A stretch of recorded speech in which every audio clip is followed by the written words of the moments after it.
Hi అండి అందరికీ. ఈరోజు మనం నేర్చుకోబోతున్నవి అభ్యసన బదలాయింపు రకాలు, అలాగే చరాలు రకాలు, అలాగే ప్రజ్ఞా సిద్ధాంతాలు. ఈ మూడింటి నుంచి మనకి బిట్స్ అనేవి రిపీటెడ్గా వస్తున్నాయి కాబట్టి ఒక్కసారి ఇవి చూసుకుందాం. మరి అభ్యసన బదలాయింపు, దీనినే మనం శిక్షణ బదలాయింపు అంటారు. దీనినే బదిలీ అంటే మనకి టెట్లో మొన్నటిసారి టెట్లో ఏమి ఇచ్చారంటే బదిలీ అనే ఆప్షన్ ఇచ్చారనమాట. ఈ నిర్వచనం అంతా ఇచ్చేసి దీనిని ఏమంటారు అని ఇచ్చారు. సో బదిలీ అని మనకి ఆప్షన్లో ఇచ్చారు. సో మనకి బదలాయింపు అన్నా బదిలీ అన్నా శిక్షణ బదలాయింపు అన్నా ఒకటే. అయితే అభ్యసన బదలాయింపు అంటే ఏంటంటే ఒక స్థితిలో జరిగినటువంటి అభ్యసనం పూర్తిగా కానీ పాక్షికంగా కానీ ఇతర పరిస్థితులకు అనుప్రయుక్తం కావడం. ఒక స్థితిలో జరిగినటువంటి అభ్యసనం ఒక స్థితిలో నేర్చుకున్నటువంటి అభ్యసనం అనేది పూర్తిగా కానీ పాక్షికంగా కానీ ఇతర పరిస్థితులకు అనుప్రయుక్తం అయిందనుకోండి, దాన్నే అభ్యసన బదలాయింపు లేదా బదిలీ అంటారనమాట. ఇవి మనకి 4 టైప్స్: అనుకూల బదలాయింపు, ప్రతికూల బదలాయింపు, శూన్య బదలాయింపు, ద్విపార్శ్వ బదలాయింపు. అయితే అనుకూల బదలాయింపు అంటే ఏంటంటే ఒక రంగంలో ఇచ్చినటువంటి శిక్షణ ఇంకో రంగంలో తోడ్పడాలి అంటే దోహదపడాలి.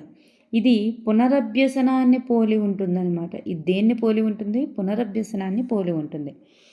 ఒక రంగంలో నేర్చుకున్నటువంటి శిక్షణ అనేది ఇంకొక రంగానికి తోడ్పడడం లేదా దోహదపడడం జరిగిందనుకోండి, అది అనుకూల బదలాయింపు అవుతుంది. అంటే టైప్ కొట్టడం నేర్చుకున్నప్పుడు కంప్యూటర్ మీద సులభంగా పనిచేయడం, బైసైకిల్ నేర్చుకునేటప్పుడు మోటార్ సైకిల్ నేర్చుకోవడంలో సహాయపడుతుంది. మరి హిందీ నేర్చుకునేటప్పుడు సంస్కృతం నేర్చుకోవడంలో సహాయపడుతుంది. మ్యాథ్స్ లెక్కలు చేయగలిగిన వారు సైకాలజీలో మ్యాథ్స్ చేయగలగడం, షటిల్ నేర్చుకున్నవాడు బ్యాడ్మింటన్ ఆడడంలో కూడా సహాయపడడం, క్రికెట్ ఆడడం వచ్చిన వాళ్ళకి బేస్బాల్ ఆడడంలో సహాయం పడుతుంది. ఈ విధంగా మరి ఇవన్నీ కూడా అనుకూల బదలాయింపుకి సంబంధించినవి. అంటే సహాయపడితే అనుకూల బదలాయింపు అవుతుంది. మరి ఒక వ్యక్తికి ఒక రంగంలో ఇచ్చినటువంటి శిక్షణ అంటే ఒక రంగంలో ఇచ్చినటువంటి శిక్షణ అనేది ఇంకొక రంగంలో అభ్యసనానికి ఆటంకం కలిగిస్తే, అంటే ఒక రంగంలో నేర్చుకున్నది ఇంకొక రంగంలో నేర్చుకోవడానికి ఆటంకం కలిగించింది అనుకోండి. హిందీ నేర్చుకున్నాడు, అది ఇంగ్లీష్ నేర్చుకోవడంలో ఆటంకం కలిగించింది. తెలుగు నేర్చుకున్నాడు, ఇంగ్లీష్ నేర్చుకోవడంలో ఆటంకం కలిగించింది. బట్ అనేటటువంటి వర్డ్ని నేర్చుకునేటప్పుడు పట్టని చదవడం, బట్ట కదా పట్టని చదవడం. మరి బట్టని నేర్చుకోవడం వల్ల పుట్టని కాకుండా పట్టని చదివేటప్పుడు మరి ఇక్కడ ఆటంకం కలిగించింది. హౌస్ యొక్క బహువచనం అనేది హౌసెస్ అయితే మౌస్ యొక్క బహువచనం అనేది మౌసెస్ అని పలకడం మైస్ అవుతుంది. ఇలా మనకి ఇవి అనుకూల బదలాయింపు, ఇవన్నీ కూడా మనకి ఆటంకం కలిగించాయి కాబట్టి ఇవి ప్రతికూల బదలాయింపు అవుతుంది. అయితే శూన్య బదలాయింపుకి వచ్చేసరికి ఇది చూడండి, ఇక్కడ చూడండి, ఆ ప్రతికూల బదలాయింపు అనేది అలవాటులో పొరపాటు వంటిది. ఈ సామెత అనేటటువంటిది ఇవ్వచ్చు, అలవాటులో పొరపాటు వంటి బదలాయింపు ఏదే అని. సో పురోగామి అవరోధాన్ని పోలి ఉండేటటువంటి బదలాయింపు ఏది?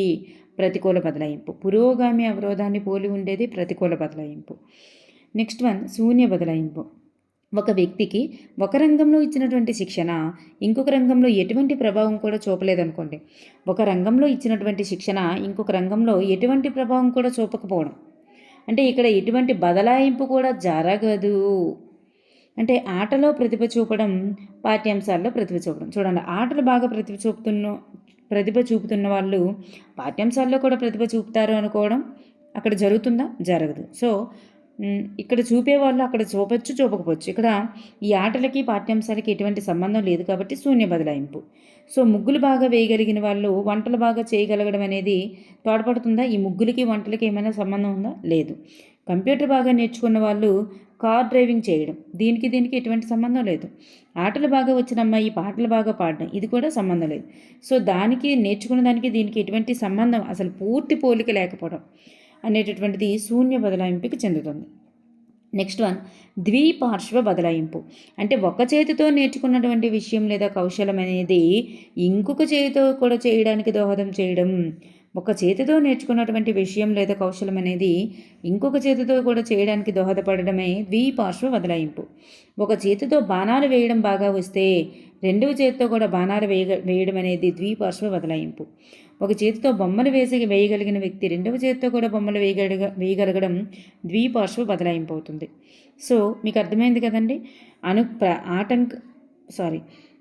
దోహదపడితే ఒక రంగంలో నేర్చుకున్నది ఇంకొక రంగంలో నేర్చుకోవడానికి మరి దోహదపడితే ప్లస్ అనేటటువంటిది అక్కడ కనిపించితే అక్కడ ఏమవుతుందంటే ప్రయోజనకారిగా ఉంటే అది అనుకూల బదలాయింపు, ఆటంకం కలిగిస్తే ప్రతికూల బదలాయింపు.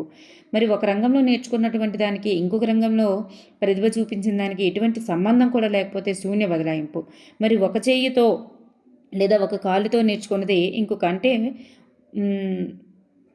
ఒక బాడీలోని ఎడమ చేత్తో వచ్చిన వాళ్ళు కుడి చేత్తో చేయడం, అంటే ఒక వైపు ఉన్నటువంటి పార్ట్స్తో చేయగలిగినవి రెండో వైపులో ఉన్నటువంటి పార్ట్స్తో కూడా చేయగలగడమే ద్విపార్శ్వ బదలాయింపు అవుతుంది. మరి ఇక్కడ మనకి బదలాయింపు అనేటటువంటిది జరిగింది. నెక్స్ట్ వన్ చూద్దాం, చరాలు రకాలు. నెక్స్ట్ ప్రజ్ఞా సిద్ధాంతాలు. ఇక్కడ మనం చరాలు ఇది మనకి ప్రజ్ఞా సిద్ధాంతాలు. ఈ ప్రజ్ఞా సిద్ధాంతాల నుంచి బిట్స్ అనేవి రిపీటెడ్గా వస్తున్నాయి కాబట్టి తప్పనిసరిగా తెలుసుకోవాలి మనం. అయితే ఈ ప్రజ్ఞా సిద్ధాంతాలు అనేవి 5 టైప్స్: ఏకకారక సిద్ధాంతం, ద్వికారక సిద్ధాంతం, బహుకారక సిద్ధాంతం, సామూహిక కారక సిద్ధాంతం, ప్రజ్ఞా స్వరూప సిద్ధాంతం. అయితే ఏకకారక సిద్ధాంతాన్ని ప్రతిపాదించిన వారు బినే, టర్మన్, స్టెర్న్. ద్వికారక సిద్ధాంతాన్ని ప్రతిపాదించిన వారు స్పియర్మన్. బహుకారక సిద్ధాంతాన్ని ప్రతిపాదించినారు థార్న్డైక్. సామూహిక కారక థర్స్టన్. ప్రజ్ఞా స్వరూప సిద్ధాంతం గిల్ఫర్డ్. అయితే ఇక్కడ మరి ఫస్ట్ వన్ చూద్దాం. ఏకకారక సిద్ధాంతం అంటే దీన్ని బినే, టర్మన్, స్టెర్న్ వీళ్ళు ముగ్గురు కలిపి ప్రతిపాదించారు. వీరి ప్రకారం ప్రజ్ఞ అనేది ఒకే ఒక అంశం. ఒక వ్యక్తి గణితంలో తెలివితేటలు కనబరిస్తే అతను సైన్సు, సోషలు, సంగీతం, చిత్రకళ, ఆటలు, పాటలు అన్నింటిలో కూడా అన్ని రంగాల్లో కూడా ఒకే రకంగా ప్రజ్ఞను ఒకే రకంగా కనబరుస్తారు అనేటటువంటిది సూచిస్తుంది. మరి ఇది జరుగుతుందా? జరగదు. సో అందుకే ఈ సిద్ధాంతం అనేటటువంటిది ఆమోదం పొందలేకపోయింది. నెక్స్ట్ వన్ ద్వికారక సిద్ధాంతం. దీనిని రూపొందించిన వారు స్పియర్మన్. వీరి ప్రకారం ప్రజ్ఞలో ఒక సాధారణ కారకం ఉంటుంది, ఒక నిర్దిష్ట కారకం అనేది ఉంటుంది. ఒక సాధారణ కారకం, ఒక నిర్దిష్ట కారకం అని 2 కారకాలు ఉంటాయి. అందుకే ద్వికారక, 2 కారకాలు, ఒకటి సాధారణ కారకం, 2 నిర్దిష్ట కారకం. అయితే సాధారణ కారకం అంటే ఒకటే ఉంటుంది, కానీ నిర్దిష్ట కారకాలు అనేవి అనేకం ఉంటాయని చెప్పారు అతను. గణిత చాతుర్యం, వాగ్ధార, ప్రాదేశిక సంబంధం వీటన్నింటికీ కూడా ఒకే సామాన్య కారకం ఉంటుందంట. గణిత చాతుర్యం, వాగ్ధార, ప్రాదేశిక సంబంధం. దీనినే ఇతను ఏమన్నారంటే జీ కారకం అన్నారు. సామాన్య కారకాన్ని జీ ఫ్యాక్టర్ అని, మరి కానీ ప్రతి దానిలో కూడా ఒక్కొక్క కారకం ఎస్ ఉంటుందని దీనిని స్పియర్మన్ సూచించడం జరిగింది. సో జీ కారకం, ఎస్ కారకం అనేటటువంటి వాటిని సూచించిన వారు ఎవరంటే స్పియర్మన్ అన్నమాట. నెక్స్ట్ వన్ బహుకారక సిద్ధాంతం. దీన్ని థార్న్డైక్ ప్రతిపాదించారు. మరి దీని ప్రకారం ప్రజ్ఞలో అన్ని కారకాలు ఉంటాయి.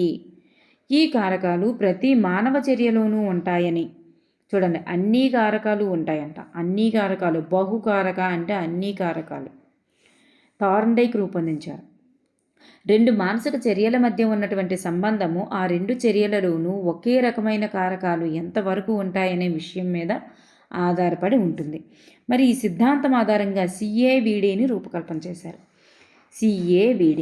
సి అంటే వాక్యపూరణం, ఏ అంటే గణిత వివేచన, అర్థమెటిక్కి సంబంధించి. నెక్స్ట్ వి అంటే పదజాలము, డి అంటే నిర్దేశానుగమనము. వాక్యపూరణము, గణిత వివేచన, పదజాలము, నిర్దేశానుగమనము. CAVDని రూపొందించిన వారు ఎవరు అంటే థార్న్డైక్ అని గుర్తుపెట్టుకోండి. CAVD అనేది మరి ఏ సిద్ధాంతానికి తెలియజేస్తుంది అంటే బహుకారక సిద్ధాంతం. ఈ సిద్ధాంతం ఆధారంగా రూపొందించారంటే బహుకారక సిద్ధాంతం. నెక్స్ట్ వన్ సామూహిక కారక సిద్ధాంతం. దీన్ని రూపొందించిన వారు థర్స్టన్. ప్రైమరీ మెంటల్ ఎబిలిటీస్ అనేటటువంటి గ్రంథంలో, ప్రాథమిక మానసిక సామర్థ్యాలు అనేటటువంటి గ్రంథంలో ప్రజ్ఞ అనేక కారకాల ఫలితం అని సూచించిన వారు ఎవరంటే థర్స్టన్. ప్రజ్ఞ అనేది అనేక కారకాల ఫలితం అని సూచించిన వారు ఎవరంటే థర్స్టన్. మరి ఇందులో కొన్ని సన్నిహితంగా ఉంటాయి. ఇలా సన్నిహితంగా ఉన్న వాటిని ఒక సమూహంగా పేర్కొనవచ్చని అన్నారన్నమాట. ప్రతి పనిలో కూడా 7 రకాల మానసిక సామర్థ్యాలు ఉంటాయని తెలియజేసిన వారు ఎవరంటే థర్స్టన్. మరి ఈ 7 రకాల సామర్థ్యాలు ఏంటి అంటే మరి శాబ్దిక సామర్థ్యం. మరి చూడండి 7 రకాల థర్స్టన్ పేర్కొన్నటువంటి 7 రకాల ప్రాథమిక మానసిక సామర్థ్యాలకు చెందనిది ఏది అని అడుగుతారు. అందువల్ల మనకి ఇవన్నీ కూడా ఇంపార్టెంటే. శాబ్దిక సామర్థ్యం, తార్కిక సామర్థ్యం, సంఖ్యా సామర్థ్యం, ప్రత్యక్షాత్మక సామర్థ్యం. ఈ సామర్థ్యాలు 4 గుర్తుపెట్టుకోండి: శాబ్దిక, తార్కిక, సంఖ్య, ప్రాదేశాత్మక. నెక్స్ట్ వన్ స్మృతి, ప్రాదేశిక సంబంధాలు, పదధారాలతలు. ఈ 3 కూడా గుర్తుపెట్టుకోండి. మొత్తం 7 అయ్యాయి అన్నమాట. శాబ్దిక, తార్కిక, సంఖ్య, ప్రత్యక్షాత్మక సామర్థ్యం, స్మృతి, ప్రాదేశిక సంబంధాలు, పదధారాలతలు. ఇలాగా మనకి 7 ప్రాథమిక మానసిక సామర్థ్యాల్ని మరి థర్స్టన్ తెలియజేశారనమాట. నెక్స్ట్ వన్ ప్రజ్ఞా స్వరూప సిద్ధాంతం. దీన్ని గిల్ఫర్డ్ అనేటటువంటి శాస్త్రవేత్త ప్రతిపాదించారు. గిల్ఫర్డ్. ఎక్కువ మంది శాస్త్రవేత్తలు ఈ సిద్ధాంతాన్ని ఆదరిస్తున్నారు. ఎక్కువ మంది శాస్త్రవేత్తలు ఆదరించినటువంటి సిద్ధాంతం ఏదంటే ప్రజ్ఞా స్వరూప సిద్ధాంతం. మరి ఏ సిద్ధాంతము ఆమోదం లేదు అని అంటే ఫస్ట్ది ఎస్ టైప్ సిద్ధాంతం. అదే మనకి ఫస్ట్ సిద్ధాంతం బినే సైమన్ టర్మన్ రూపొందించినటువంటి సిద్ధాంతం అనమాట. అది మనకి ఏకకారక సిద్ధాంతం. ఈ సిద్ధాంతం కూడా మనకి ఆమోదం పొందలేకపోయింది. మరి ఎక్కువ మంది శాస్త్రవేత్తలు నమ్మినటువంటి సిద్ధాంతం ఏది అంటే ప్రజ్ఞా స్వరూప సిద్ధాంతం. మరి ప్రజ్ఞా అంశాలు సంతృప్తిగా ఉండడం వలన ప్రజ్ఞలో విషయాలను అంశ విశ్లేషణ అనేటటువంటి సాంఖ్యిక శాస్త్ర పద్ధతిలో పరిశోధించి 3 విశేషకాలను ప్రతిపాదించారు. ఆ 3 విశేషకాలు ఏంటంటే విషయాలు, ప్రచాలకాలు, ఉత్పత్తులు అనేటటువంటి 3 విశేషకాలను ప్రతిపాదించిన వారు ఎవరంటే గిల్ఫర్డ్. మరి గిల్ఫర్డ్ ప్రకారం విషయాలలో 4 కారకాలు ఉంటాయి. ప్రచాలకాలలో మనకి డ్రాఫ్ట్ కాపీ ప్రకారం 5 ఉన్నాయి, కానీ డిఎడ్ బుక్ ప్రకారం 6 ఉంటాయి. ఉత్పత్తుల్లో 6 ఉంటాయి. మొత్తం టోటల్గా మనకి 120 కాకుండా 150. ఇలా 120 ఆర్ 150 ఏదైనా సరే ఆన్సర్ అవుతుంది. డ్రాఫ్ట్ కాపీ ప్రకారం 120 ఇస్తే మనకి మరి టెక్స్ట్ బుక్ ప్రకారం 150 ఇచ్చారు. కాబట్టి విషయాల్లో 4 కారకాలు, ప్రచాలకాలలో 5 లేదా 6 కారకాలు, ఉత్పత్తుల్లో 6 కారకాలు. ఇలా మొత్తం ప్రతి వ్యక్తి ప్రజ్ఞను ఈ విశేషకాలను ఉపయోగించుకోవడం జరుగుతుంది. అంటే ఒక వ్యక్తి యొక్క ప్రజ్ఞపై 150 రకాలు లేదా 120 రకాల కారకాల ప్రభావం ఉంటుందని తెలియజేసిన వారు ఎవరు అంటే గిల్ఫర్డ్ అనమాట. ఓకేనండి, థ్యాంక్ యూ ఫర్ ఎవ్రీవన్. రకాలు అనేటటువంటిది నేర్చుకోబోతున్నాం. స్వతంత్ర చరం, పరతంత్ర చరం, జోక్యచరం. స్వతంత్ర చరం, పరతంత్ర చరం, జోక్యచరం. ఇక్కడ మనం చూసుకున్నట్లయితే చూడండి, ఫస్ట్ చరాలు నేర్చుకునేటప్పుడు మనం ముఖ్యంగా నేర్చుకోవాల్సిన పార్ట్ ఒకటి ఉంది, ప్రయోగ పద్ధతి. ప్రయోగ పద్ధతి అంటే ప్రవర్తనను అధ్యయనం చేయుటకు అత్యంత శాస్త్రీయమైనటువంటి వస్తునిష్ఠత కలిగినటువంటి పద్ధతి ఏదంటే ప్రయోగ పద్ధతి. మరి మనోవైజ్ఞానిక శాస్త్రంలో మొట్టమొదటి ప్రయోగశాలను 1879లో విల్హెల్మ్ వూంట్ అనేటటువంటి జర్మనీ శాస్త్రవేత్త లిప్జిగ్ నగరంలో ఏర్పాటు చేశారు. మరి ఈ ప్రయోగ పద్ధతి అనేది మనోవిజ్ఞాన శాస్త్రం ఒక ప్రత్యేక శాస్త్రంగా అభివృద్ధి చెందడానికి కూడా దోహదం చేసింది. మనోవిజ్ఞాన శాస్త్రంలో ప్రయోగం అంటే జాగ్రత్తగా నియంత్రించినటువంటి పరిస్థితులలో ఉద్దీపనలో మార్పులు కలుగజేసినప్పుడు ప్రయోజన యొక్క ప్రవర్తనలో కలిగేటటువంటి మార్పునే మరి ఇక్కడ ప్రయోగం అని చెప్పారు. అంటే ప్రయోగం ఒక దృగ్విషయాన్ని లేదా ప్రవర్తనను నియంత్రిత పరిస్థితులలో అధ్యయనం చేయడాన్నే ప్రయోగం అంటారు. అంటే పరిస్థితిని అక్కడ నియంత్రణ పరిచి అధ్యయనం చేయడాన్నే ప్రయోగం అంటారు. సో ఈ ప్రయోగ పద్ధతిలో కొన్ని సాంకేతిక పదాలు ఏంటంటే ప్రయోక్త, ప్రయోగం చేసేవాడు. ప్రయోజ్యుడు అంటే ఎవరిపైన ప్రయోగం చేస్తున్నారో వాళ్ళు. చరం అంటే మరి మార్పును పొందేది లేదా మార్పుకు లోనయ్యేది. ఇట్లా మనకి 3 వర్డ్స్ ఉంటాయి. అంటే ప్రయోక్త అంటే ప్రయోగం చేసే వ్యక్తిని ప్రయోక్త అంటారు. ఇక్కడ ప్రయోక్త చరాలను నియంత్రిస్తాడు. చూడండి, ప్రయోజ్యుడు అంటే ప్రయోగ ప్రభావానికి గురి కాబడే వ్యక్తిని ప్రయోజ్యుడు అంటారు. ప్రయోగంలో ప్రయోక్త ఎవరి ప్రవర్తనలపై స్వతంత్ర చరం యొక్క ప్రభావాన్ని అధ్యయనం చేస్తారో వాళ్ళని ప్రయోజ్యులు అంటారు.